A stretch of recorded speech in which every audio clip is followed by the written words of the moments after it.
ನಮಸ್ಕಾರ. ಇತ್ತೀಚಿನ ಹೆಣ್ಮಕ್ಳಿಗೆ ಬಹಳವಾಗಿ ಕಾಡಂತಹ ಒಂದು ಸಮಸ್ಯೆ ಅಂದರೆ PCOS ಅಥವಾ PCOD ಇರುವಂಥದ್ದು. ಹೆಚ್ಚಿನವರು ಬಂದು ಹೇಳೋದು ನನಗೆ ಹಾರ್ಮೋನಲ್ ಇಶ್ಯೂಸ್ ಇದೆ, ನನಗೆ ಸರಿಯಾಗಿ ತಿಂಗಳು ರಜಾ ಆಗಲ್ಲ, ಅಥವಾ ಹಾರ್ಮೋನಲ್ ಇಂಬ್ಯಾಲೆನ್ಸಸ್ ಇದ್ದಾಗ ಪ್ರೆಗ್ನೆಂಟ್ ಆಗೋಕ್ಕೆ ಕಷ್ಟ ಆಗೋಂಥದ್ದು ಇರ್ಬೋದು, ಅಥವಾ ಮುಖದಲ್ಲಿ ಜಾಸ್ತಿ ಮೊಡವೆಗಳು ಬರೋಂಥದ್ದು, ಹೇರ್ ಗ್ರೋತ್ ಆಗೋಂಥದ್ದು ಮುಖದಲ್ಲಿ, ಹೀಗೆ ಹಲವಾರು ಸಿಂಪ್ಟಮ್ಸ್ಗಳು, ಅಥವಾ ತೂಕ ಹೆಚ್ಚಾಗೋಂಥದ್ದು, ಹೀಗೆ ಹಲವಾರು ಸಿಂಪ್ಟಮ್ಸ್ಗಳನ್ನು ಒಳಗೊಂಡು ಇರೋಂತಹ PCOS ಸಮಸ್ಯೆಗಳನ್ನು ನಾವು ಅತಿಯಾಗಿ ನೋಡ್ತಾ ಇದ್ದೀವಿ. ಡಾಕ್ಟ್ರ್ ಹತ್ರ ಹೋದಾಗ ನಮಗೆ ಉತ್ತರ ಬರೋಂಥದ್ದು, ಇಲ್ಲ ನೀವು ನಿಮ್ಮ ಲೈಫ್ ಸ್ಟೈಲ್ ಸರಿ ಮಾಡ್ಕೊಳ್ಳಿ, ನಿಮ್ಮ ಆಹಾರನ ಸರಿ ಮಾಡ್ಕೊಳ್ಳಿ, ಸರಿ ಹೋಗುತ್ತೆ ಅಂತ ಹೇಳ್ತಾರೆ. ಅಥವಾ ಒಂದಿಷ್ಟು ಟ್ಯಾಬ್ಲೆಟ್ಸ್ಗಳು ಕೊಟ್ಟು ಹಾರ್ಮೋನ್ಸನ್ನು ಸರಿ ಮಾಡ್ತಾರೆ.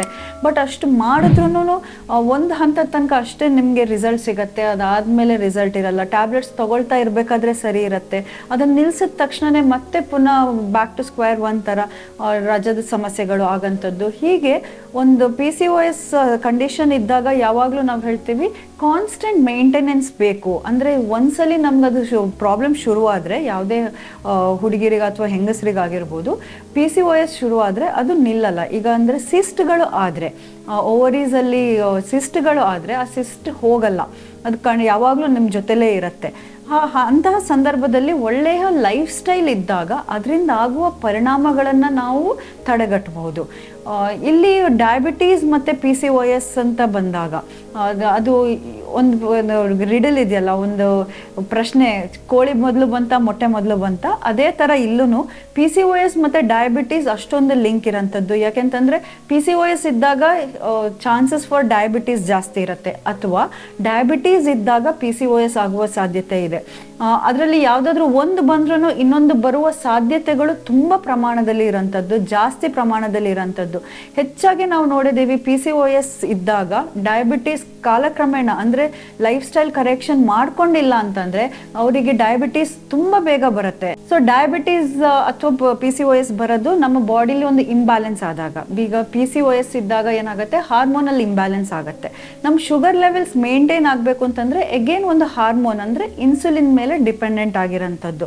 ಇನ್ಸುಲಿನ್ ಹಾರ್ಮೋನ್ಸ್ ಸರಿಯಾಗಿ ಕೆಲಸ ಮಾಡಿದಾಗ ಮಾತ್ರ ನಮ್ಮ ಗ್ಲೂಕೋಸ್ ಲೆವೆಲ್ ಅಥವಾ ಶುಗರ್ ಲೆವೆಲ್ಸ್ ರಕ್ತದಲ್ಲಿ ಸರಿಯಾಗಿ ವರ್ಕ್ ಮಾಡೋಂಥದ್ದು. ಈ ಇನ್ಸುಲಿನ್ ಲೆವೆಲ್ಸ್ ಕರೆಕ್ಟಾಗಿ ಕೆಲಸ ಮಾಡಬೇಕು. ಈಗ ಇನ್ಸುಲಿನ್ ಸೆಕ್ರೀಟ್ ಮಾಡೋದು ಪ್ಯಾಂಕ್ರಿಯಾಸ್ ಇರ್ಬೋದು, ಆದರೆ ಆ ಪ್ಯಾಂಕ್ರಿಯಾಸಲ್ಲಿ ಸೆಕ್ರೀಟ್ ಮಾಡಿ ಅದು ಕರೆಕ್ಟಾಗಿ ವರ್ಕ್ ಆಗಬೇಕು ಅಂತ ಆದರೆ ಬೇರೆ ಹಾರ್ಮೋನ್ಗಳ ಇಂಪ್ಯಾಕ್ಟ್ಗಳು ಇಂಪಾರ್ಟೆಂಟ್ ಆಗುತ್ತೆ. ಹೆಚ್ಚಿನ ಸಲ ಏನಾಗುತ್ತೆ ಅಂತಂದರೆ, ಈಗ PCOS ಇದ್ದಾಗ ಹಾರ್ಮೋನಲ್ ಇಶ್ಯೂಸಿಂದಾಗಿ ತೂಕ ಜಾಸ್ತಿ ಆಗಿರೋಂಥದ್ದು, ಅಥವಾ ಹಾರ್ಮೋನ್ಸ್ಗಳು, ರಿಪ್ರೊಡಕ್ಟಿವ್ ಹಾರ್ಮೋನ್ಸ್ ಸರಿಯಾಗಿ ಕೆಲಸ ಮಾಡದೇ ಇರೋಂಥದ್ದು.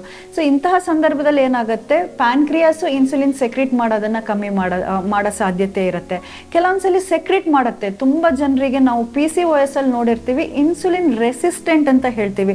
ದೇಹ ಇನ್ಸುಲಿನನ್ನು ಸೆಕ್ರೀಟ್ ಮಾಡ್ತಾ ಇರುತ್ತೆ, ಆದರೆ ಅದು ಮಾಡಬೇಕಾಗಿರುವ ಕೆಲಸ ಮಾಡದೇ ಇರೋದು, ಅಂದರೆ ರೆಸಿಸ್ಟೆಂಟ್, ಒಂಥರ ಜಿದ್ದಲ್ಲಿರುತ್ತೆ, ತಾನು ಕೆಲಸ ಮಾಡಲ್ಲ ಅಂತ ಹೇಳೋ ಒಂದು ಸ್ಟೇಟಿಗೆ ಬಂದಿರುತ್ತೆ ಇನ್ಸುಲಿನ್. ಈ ಇನ್ಸುಲಿನ್ ಸರಿಯಾಗಿ ಕೆಲಸ ಮಾಡದೇ ಇದ್ದಾಗ ನಮಗೆ ಶುಗರ್ ಲೆವೆಲ್ಸ್ ಜಾಸ್ತಿ ಆಗೋಂಥದ್ದು. ಅದನ್ನು ನಾವು ಇನ್ಸುಲಿನ್ ರೆಸಿಸ್ಟೆನ್ಸ್, ಅಂದರೆ ಈಗ ಇನ್ಸುಲಿನಿನ ಕೆಲಸ ಏನು ಅಂತಂದರೆ, ರಕ್ತದಲ್ಲಿ ಇರುವಂತಹ ಗ್ಲೂಕೋಸ್ ಅಥವಾ ಶುಗರ್ ಏನಿದೆ ಅವುಗಳನ್ನು ಸೆಲ್ ಒಳಗಡೆ ತಗೊಂಡು ಹೋಗಬೇಕು. ಸೊ ಟ್ರಾನ್ಸ್ಪೋರ್ಟೇಷನ್ ಕೆಲಸ ಮಾಡಬೇಕಾಗಿರೋದು. ಈ ಟ್ರಾನ್ಸ್ಪೋರ್ಟೇಷನ್ ಕೆಲಸನ ಇನ್ಸುಲಿನ್ ಮಾಡದೇ ಇದ್ದಾಗ ನಮ್ಮ ದೇಹದಲ್ಲಿ ಇದು ಶುಗರ್ ಲೆವೆಲ್ಸ್ ಜಾಸ್ತಿ ಆಗೋಂಥದ್ದು. ಯಾಕೆ ಇದನ್ನು ಮಾಡಲ್ಲ? ಈ ಹಾರ್ಮೋನ್ಸ್, ಈಗ ಇನ್ಸುಲಿನ್ ಇದ್ರೂ ಅದನ್ನು ರೆಸಿಸ್ಟೆಂಟ್, ಇನ್ಸುಲಿನ್ ಒಂಥರ ರೆಸಿಸ್ಟೆಂಟ್, ನಾನು ಕೆಲಸ ಮಾಡಲ್ಲ ಅಂತ ಒಂಥರ ಧರಣಿ ಕೂತ್ಕೊಂಡ್ಬಿಡೋದು. ಸೊ ರೆಸಿಸ್ಟೆಂಟ್ ಅಂತ ನಾವು ಹೇಳೋದು. ಆ ಧರಣಿ ಕೂತಾಗ ನಮಗೆ ಸಮಸ್ಯೆ ಆಗೋದು ಇನ್ಸುಲಿನ್ನು. ಈ ಧರಣಿ ಕೂತ್ಕೊಂಡಿದ್ದನ್ನು ನಾವು ತೆಗಿಬೇಕಾಗಿರೋಂಥದ್ದು, ಧರಣಿ ಮಾಡದೇ ಇರೋ ಥರ ಮಾಡ್ಕೋಬೇಕು.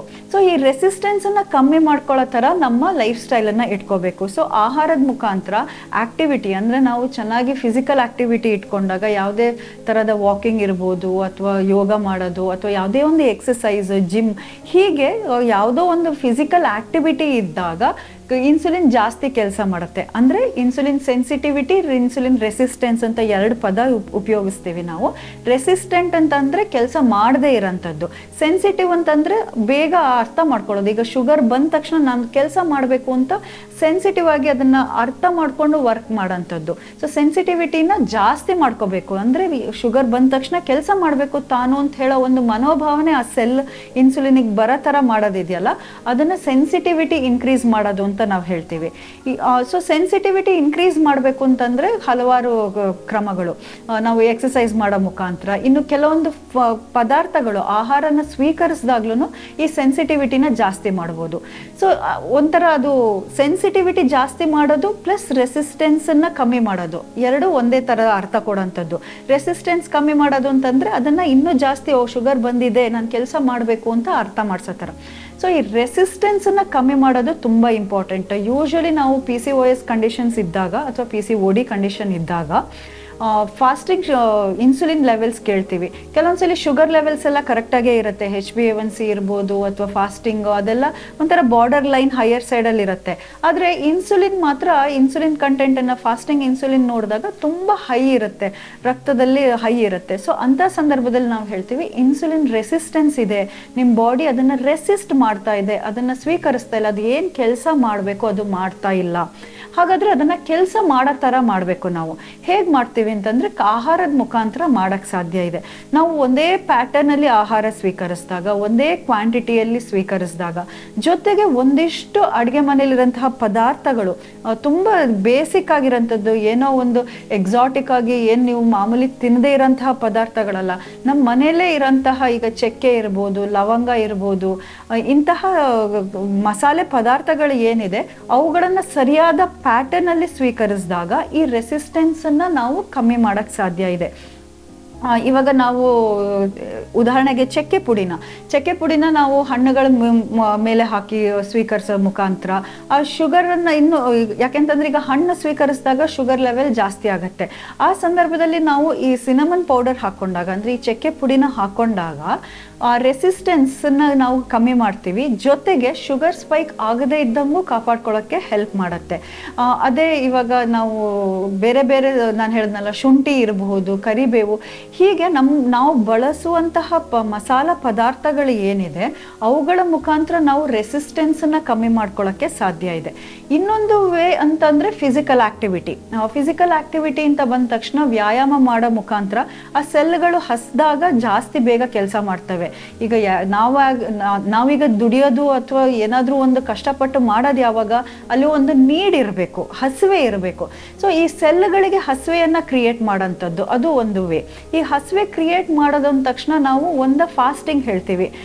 ತುಂಬ ಹೊತ್ತು ಫಾಸ್ಟಿಂಗ್ ಇದ್ದಾಗ ಒಂಥರ ಲಬ ನಾವು ಹೊಡ್ಕೋತೀವಲ್ಲ, ಹಸಿವೆ ಆಗ್ತಾ ಇದೆ ಬೇಕು ಅಂತ, ಅದೇ ಥರ ನಮ್ಮ ಬಾಡಿ ಒಳಗಡೆನೂ ಫಾಸ್ಟಿಂಗ್ ಕ್ರಿಯೇಟ್ ಮಾಡಿದಾಗ ಅವಾಗ ಚೆನ್ನಾಗಿ ಕೆಲಸ ಮಾಡೋಕ್ಕೆ ಶುರು ಮಾಡುತ್ತೆ. ಅಥವಾ ಆಕ್ಟಿವಿಟಿ, ಈಗ ನೀವು ಯಾವುದೋ ವ್ಯಾಯಾಮ ಮಾಡಿದಾಗ ಅಲ್ಲಿ ಎನರ್ಜಿ ಡಿಪ್ಲೀಟ್ ಆದಾಗ ಬೇಕು ಅಂತ ಹೇಳುವ ಒಂದು ಸಿಗ್ನಲ್ ಇರೋ ಕಾರಣ ಚೆನ್ನಾಗಿ ಕೆಲಸ ಮಾಡೋಕ್ಕೆ ಶುರು ಮಾಡುತ್ತೆ, ರೆಸಿಸ್ಟೆನ್ಸ್ ಕಮ್ಮಿ ಮಾಡುತ್ತೆ.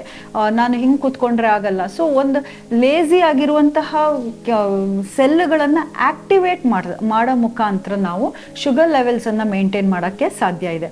ಸೊ ಆ ದೃಷ್ಟಿಯಿಂದ ಇನ್ಸುಲಿನ್ ರೆಸಿಸ್ಟೆನ್ಸನ್ನು ಕಮ್ಮಿ ಮಾಡ್ಕೊಳ್ಳೋಂತಹ ಲೈಫ್ ಸ್ಟೈಲನ್ನು ಇಟ್ಕೊಳ್ಳೋ ಮುಖಾಂತರ ಆಗೋಂತಹ ಕಾಂಪ್ಲಿಕೇಶನನ್ನು ಖಂಡಿತವಾಗ್ಲೂ ತಡೆಗಟ್ಟಬಹುದು.